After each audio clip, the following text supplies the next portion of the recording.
streams. Last time on Underground Streams. Belly flap. Get rid of the wrinkles. That I need to look a certain way to be beautiful.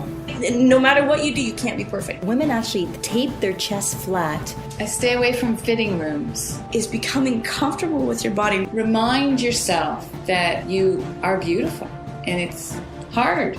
Having someone tell me that I'm beautiful. There is definitely a matrix over women.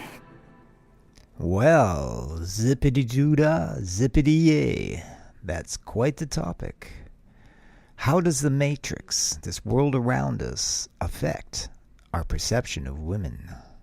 What should they look like? Who should they be? The perfect woman. We chatted with women about this topic last time. Let's try the men folk now.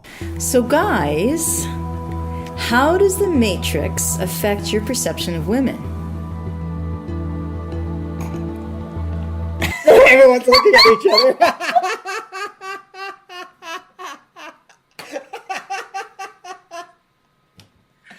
Next question. Okay, so maybe we have to break this down a little bit. Do you feel that the matrix affects how you look at women? I think it does affect how you look at women, in that when you're dealing in the matrix or watching, let's say, media, you're always dealing with women in a non-real way. You don't know these women, and yet you're constantly getting this image pushed at you. The one thing I find troubling is that there's always beautiful women being pushed at you, and you start to expect perfect features or beautiful women all the time. Sometimes I catch myself when things aren't so perfect that's what I was expecting. And so I think it tries to create a norm that isn't real. And the thing I find hurtful is that I think we're supposed to deal with reality and with real relationships. I think that's what the Matrix will do. It'll give you something that's not real, and it'll take away from the relationship. Growing up, I was confused on what I thought a woman should really look like or be. The perfect woman society told me should be tall, blonde, large-breasted, really skinny, and it made me look at women very superficially. I was actually quite confused because women came in all shapes and sizes, and I didn't know what I should like. I was more worried about what people thought of whom I would be with rather than what I liked or was drawn to. The Matrix essentially taught me or programmed me to look for the artificial things in women rather than the soul of a woman, and to actually find a soulmate. Yowza.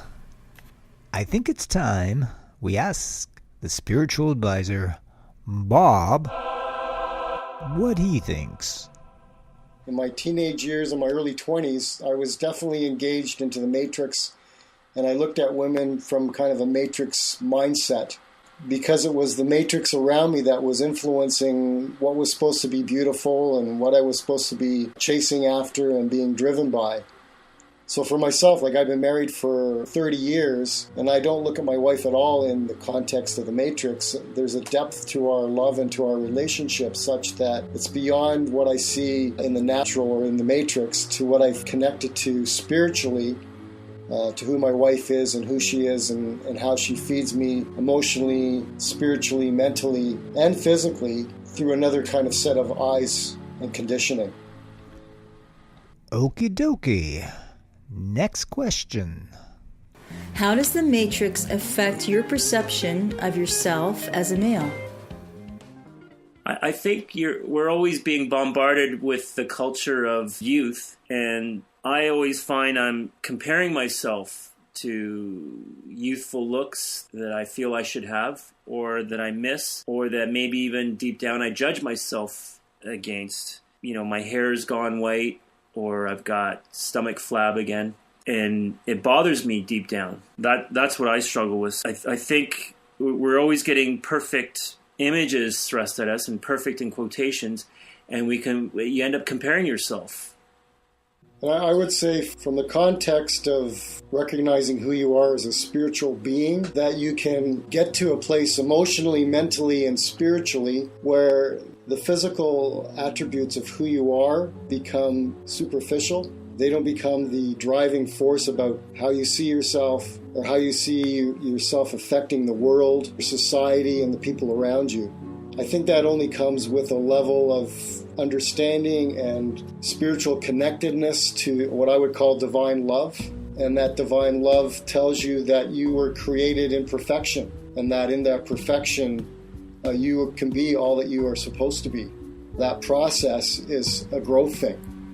So it's not getting older, it's getting newer as you mature. And it becomes a life-giving thing and not a life-sapping thing, which the Matrix can do to you, because you start to compare yourself to a man who's in his 20s when you're actually in your 50s.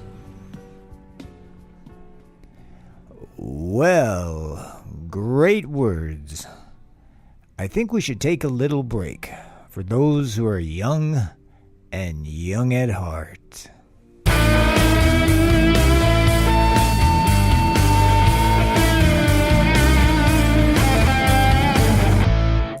All right, now I know why motorcycles were invented. Let's continue with our discussion. The matrix over men often deals with having money and power. Do you feel that you have to fight that off? As a male in society, you do feel like you need to get things or have things to impress or to establish yourself or to be someone or attract, the females. In nature, the male peacock has the brightest feathers to attract the females, and I guess there's a bit of that in us. And I think the Matrix and society do put that pressure on you as a male. As a father and a husband, I believe there's an instinctive thing in us that really wants to provide for our families. I think that's a natural process, but I think the Matrix puts higher pressure on that.